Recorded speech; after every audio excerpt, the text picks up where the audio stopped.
Assalamualaikum warahmatullahi wabarakatuh. Alhamdulillahirabbil alamin. Wahdahu wassalatu wassalamu ala asrofil anbiya'i wal mursalin wa ala alihi washabihi wasallam ajma'in. Baiklah, kami dari kelompok 2 mata kuliah pemeriksaan akuntansi 1 dengan dosen pengampu Ibu Berlian Herzegovina SEIM SIAK. Di sini kami akan menjelaskan materi kami yang berjudul Bukti Audit dan Dokumentasi. Sebelum itu, izinkan saya untuk memperkenalkan anggota kelompok kami. Yang pertama yaitu saya sendiri, Sofia Anggreni Siagian. Yang kedua, Fitria Ratnalingga. Yang ketiga yaitu Ririn Warliana. Baiklah, di sini saya sebagai pemateri pertama akan menjelaskan A. Pengantar bukti audit. Mulyadi mendefinisikan bukti audit adalah segala informasi yang mendukung angka-angka atau informasi lain yang disajikan dalam laporan keuangan yang dapat digunakan oleh auditor sebagai dasar untuk menyatakan pendapatnya. Bukti audit adalah segala informasi yang digunakan auditor untuk membuktikan apakah informasi yang diaudit sudah sesuai dengan kriteria tertentu. Memperoleh sejumlah bukti audit yang berkualitas sangatlah penting untuk mencapai tujuan audit. B. Sifat bukti audit. Bukti audit mencakup informasi yang sangat persuasif, seperti perhitungan auditor atas sekuritas yang dapat diperjualbelikan, dan informasi yang kurang persuasif, seperti respon atas pertanyaan-pertanyaan dari para karyawan. Bukti audit sangat diperlukan guna membantu auditor dalam mengambil keputusan. C. Keputusan bukti audit. Keputusan penting yang dihadapi para auditor adalah menentukan jenis dan jumlah bukti yang tepat. Ada 4 keputusan mengenai bukti apa yang harus dikumpulkan. A. Prosedur audit yang digunakan. B. Berapa ukuran sampel yang akan dipilih untuk prosedur tersebut. C. Item-item mana yang akan dipilih dari populasi. D. Kapan melaksanakan prosedur tersebut. D. Kompetensi bukti audit. Kompetensi bukti audit berhubungan dengan kualitas atau kendala data, akuntansi, dan informasi penguat. Kompetensi informasi penguat dipengaruhi oleh beberapa faktor. A. Relevansi.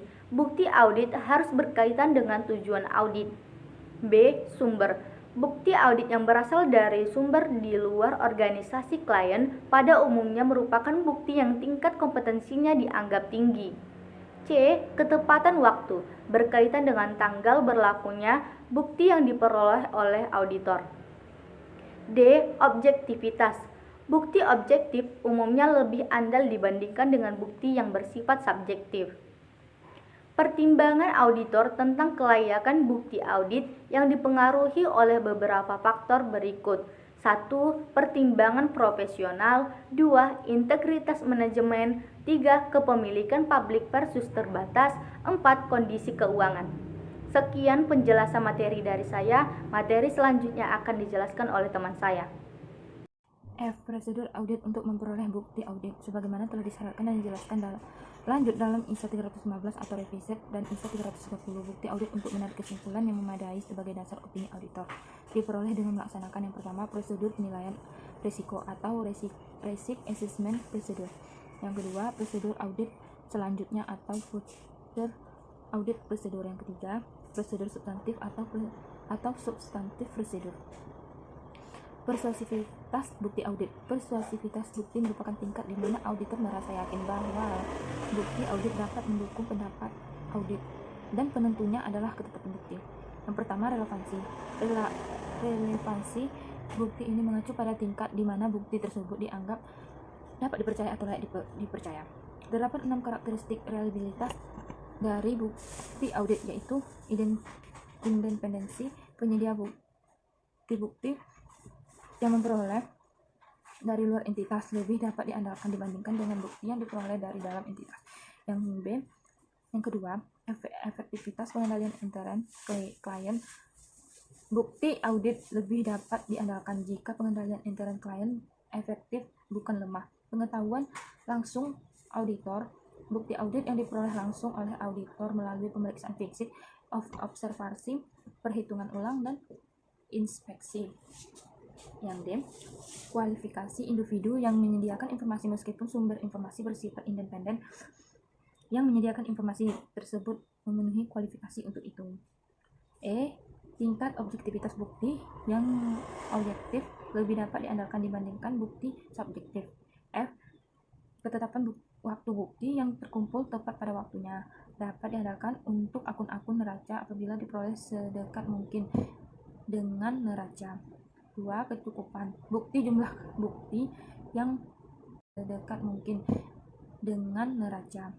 2. Kecukupan bukti jumlah bukti yang diperoleh menentukan cukup tidaknya atau sufisiensi bukti tersebut. Jumlah ini diukur melalui ukuran sampel yang diambil oleh auditor. Yang ketiga, efek gabungan. Persuasi bukti dapat dievaluasi hanya setelah mempertimbangkan kecocokan dan kecukupan kombinasi, termasuk dampak faktor-faktor yang mempengaruhi kesesuaian dan kecukupan. G. Jenis-jenis bukti audit. Setiap prosedur audit mendapatkan satu atau lebih jenis bukti berikut. Yang pertama, penguji fisik adalah inspeksi atau perhitungan yang dilakukan oleh auditor atas aktiva yang berwujud. Yang kedua, konfirmasi, menggambarkan penerimaan tanggapan baik secara tertulis maupun dari pihak ketiga yang independen yang memverifikasi keakuratan informasi sebagai yang diminta oleh auditor. Yang ketiga, dokumentasi adalah penguji auditor atas berbagai dokumen dan catatan klien untuk mendukung informasi yang tersaji atau seharusnya tersaji dalam laporan keuangan. Yang keempat, prosedur analisis, menggunakan berbagai perbandingan dan hubungan untuk menilai apakah saldo akun atau data lainnya nampak wajar. E. Wawancara kepada klien adalah upaya untuk memperoleh informasi baik secara tertulis maupun lisan dari klien sebagai tanggapannya atas berbagai pertanyaan yang diajukan oleh auditor. Yang F. Rekalkulasi, melibatkan pengecekan ulang atas sampel kalkulasi yang dilakukan oleh klien. Hitung uji. G. Hitung uji, melibatkan pengujian kembali berbagai perhitungan dan transfer informasi yang dibuat oleh klien pada suatu periode yang berada dalam periode audit pada sejumlah sampel yang diambil auditor. Kecukupan bukti audit. Ada beberapa faktor yang mempengaruhi kecukupan bukti audit, yakni yang pertama, materialistis. Auditor harus memberikan pendapat pendahuluan atas tingkat materialistis laporan keuangan. 2. Mengenai risiko audit. Risiko audit dengan jumlah bukti audit yang diperlukan memiliki hubungan yang terbalik. Ketiga, faktor-faktor ekonomi. Pelaksana audit menghadapi kendala waktu dan biaya ketika menghimpun bukti audit. Yang keempat, mengenai ukuran dan karakteristik populasi. Ukuran populasi dan jumlah sampling bukti audit memiliki hubungan yang searah. Penilaian bukti audit. Dalam menilai bukti audit, auditor harus mempertimbangkan apakah tujuan audit tertentu telah tercapai. Auditor harus secara mendalam mencari bukti audit dan tidak memihak dalam mengevaluasinya. Dalam merancang prosedur audit untuk memperoleh bukti kompeten yang cukup, auditor harus memperhatikan kemungkinan laporan keuangan tidak disajikan sesuai dengan prinsip akuntansi yang berlaku di Indonesia. Dokumentasi audit adalah catatan utama tentang prosedur audit yang diterapkan, bukti yang diperoleh, dan kesimpulan yang dihasilkan auditor dalam melaksanakan penugasan spesifik. Dokumentasi audit merupakan yakni yang pertama, dasar sebagai perencanaan audit berikutnya. Yang kedua, catatan mengenai bukti yang dikumpulkan dan hasil pengujian. Yang ketiga, data untuk menentukan jenis laporan audit yang tepat. Dan yang keempat, dasar bagi penelaah oleh supervisor dan partner. Mungkin sekian dari penjelasan dari kami. Lebih dan kurang saya mohon maaf. Wabillahi taufiq wal hidayah. Wassalamualaikum warahmatullahi wabarakatuh.